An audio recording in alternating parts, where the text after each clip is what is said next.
Chers amis, bonjour, on se retrouve pour les passions d'un Hébreu.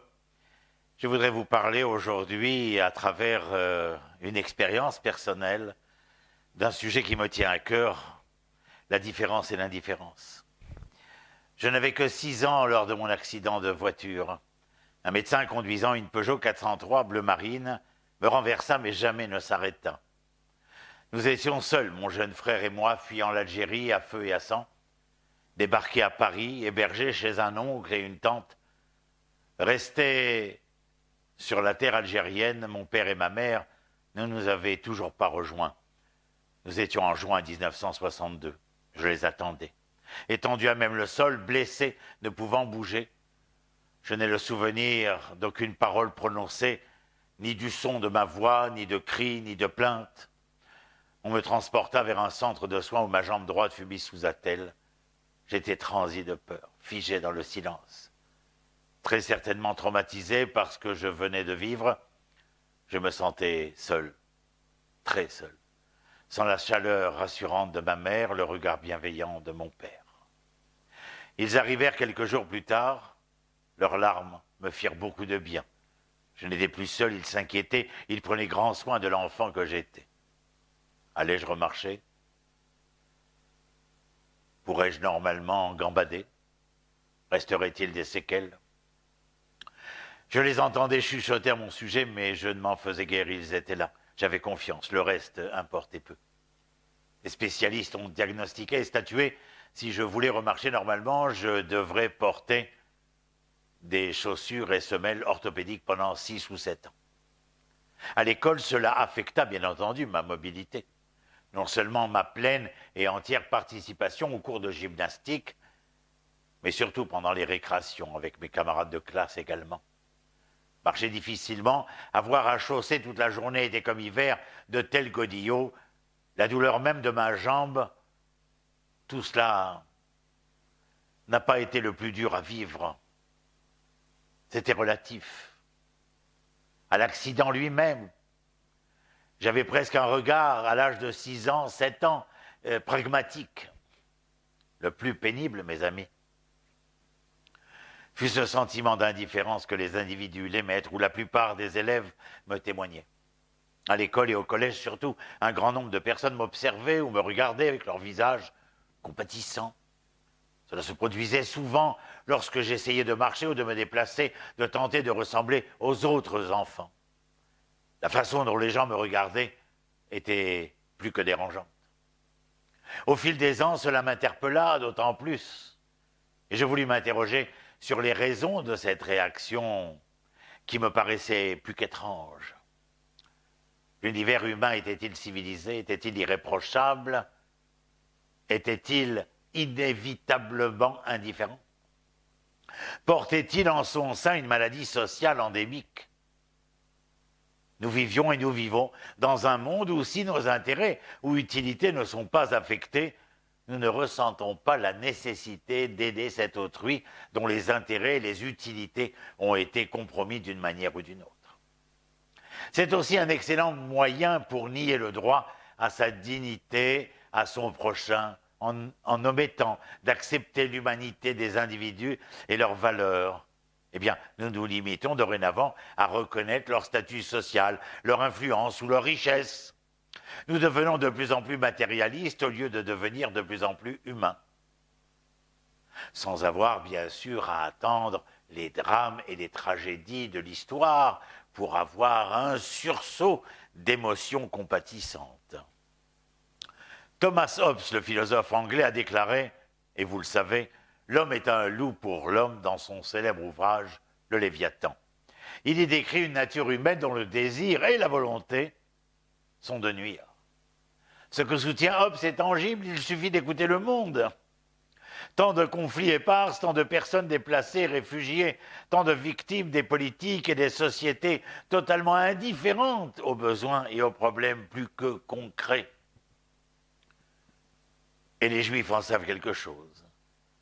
Maintenant, beaucoup pensent résoudre les problèmes de ces personnes par un simple like sur le clavier, un partage, mais le plus souvent des réactions intestines d'une absurdité, d'un vulgaire sans nom. Les réseaux sociaux sont en lieu et place d'un réel engagement pouvant contribuer à une assistance substantielle. C'est alors que nous, en tant que société, perdons le sens de ce que signifie réellement respecter la dignité et la valeur de l'être humain. La différence, mes amis, c'est le contraire de l'engagement social. Une personne devient insensible à l'autre quand le sentiment de responsabilité et de respect envers la création, les créatures, ne signifie plus rien pour lui. L'indifférence blesse ceux qui souffrent déjà. C'est une absence de reconnaissance pour leur humanité, pour leur dignité. La personne est réduite au rang d'objet car le sujet maître de la relation décide délibérément de ne point la considérer. Des conséquences alarmantes alors sont à prévoir, tant sur le plan sociétal qu'humain. Car l'événement, mes amis, est exponentiel, visible et ressenti partout, sans exception. La sollicitude implique un vouloir, un regain d'intérêt ou une curiosité quant à ce qui se passe autour de nous. La bienveillance pour autrui est beaucoup plus complexe que cela. Parfois, je suis ému car séduit par une personne ou bien par une chose. À d'autres moments, je choisis la déférence et favorise ainsi l'harmonie. Sommes-nous indifférents car nous sommes surchargés, n'est-ce pas? Surchargés de tâches, préoccupés par la famille, agressés par l'environnement. Oh, je n'ai pas eu le temps de vous appeler, je n'ai pas eu le temps de vous rencontrer, je n'ai pas eu le temps de créer ce dialogo, cette rencontre avec l'autre. Je suis débordé. Débordé. Il se noie. Sommes-nous tout simplement abusés, puérils et malséants pour ne point nous intéresser au prochain, à cet autre, éloigné de mon périmètre visuel, loin des yeux, loin du cœur? Celui-ci se périme instantanément auprès de mon cœur, comme je viens de citer. Au temps présent, apostrophe de l'existence, mes semblables se mettent souvent à l'écart et jamais ne décèlent ce présent. Entendez présent, le temps conjugué, mais aussi le cadeau. Le visible s'estompe, le sensible se tarit, mes amis. L'indifférent récurrent s'installe et le cocon devient source d'inertie. J'ai trouvé chez le commentateur français du XIe siècle, Rachy, un propos tout à fait probant. L'indifférence signifie l'acte physique de cacher à nos yeux, ne pas vouloir voir la souffrance présente dans le monde. Il est difficile de faire face aux innombrables luttes, certes, sévissant autour de nous, d'intervenir sur l'ensemble des terrains où l'injustice frappe, surtout quand nous ne savons comment réagir.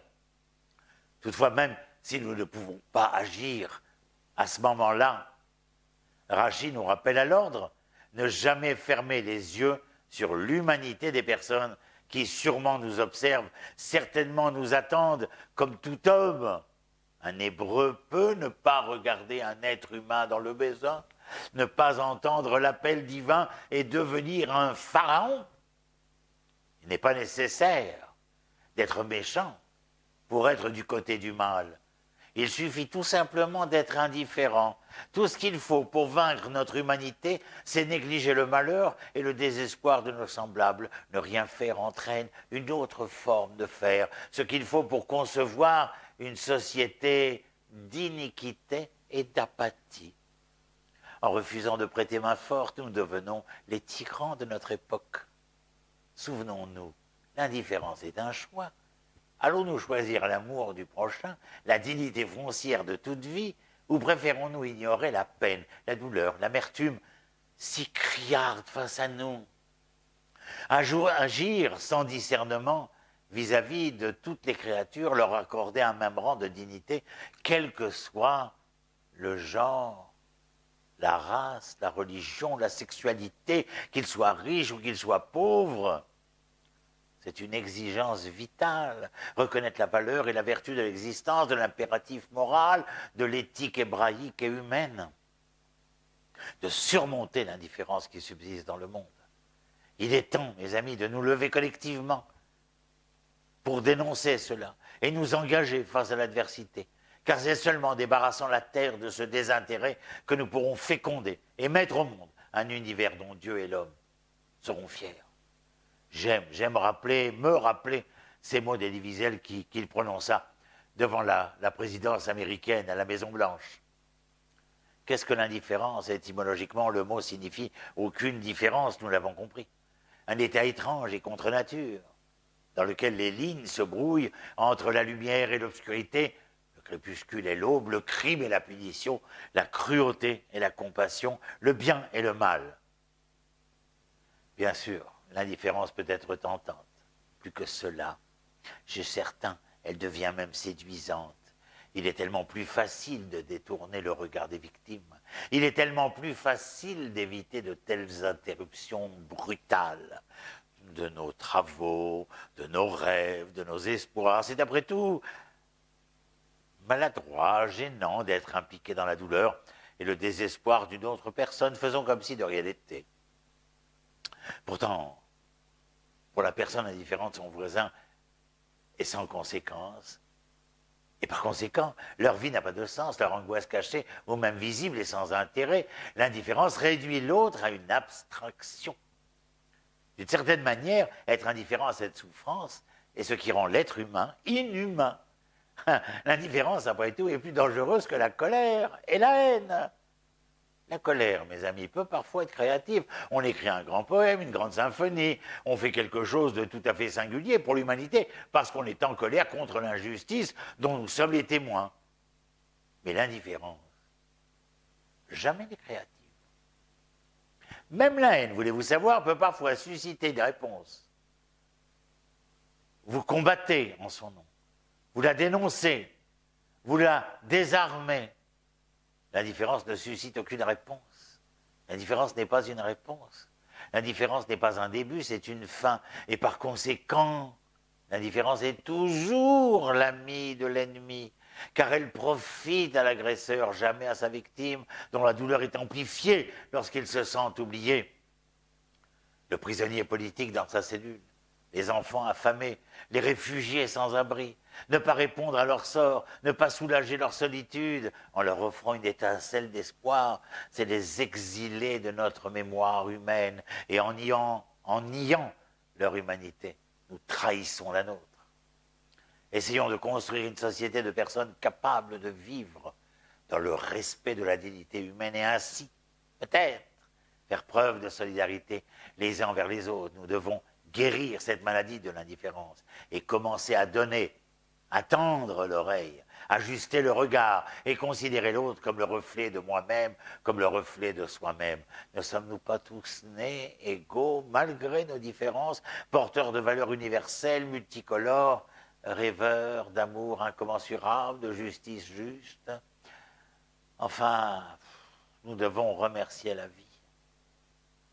L'indifférence n'est donc pas seulement une faute, c'est un crime et un châtiment, comme disait ce célèbre philosophe danois. J'en ai terminé pour aujourd'hui. Je continue à être prière pour que nos blessés de guerre guérissent et retrouvent un semblant de vie normale. Je compatis, je partage la douleur et la souffrance de toutes ces familles dont le père, le frère ou l'enfant est tombé au combat afin de nous permettre à nous tous ici de pouvoir vivre ces instants, mais aussi d'envisager, de pouvoir continuer à être et devenir. Je vous souhaite comme d'habitude le mieux et le meilleur et je vous dis shalom et à très bientôt. Shalom, shalom.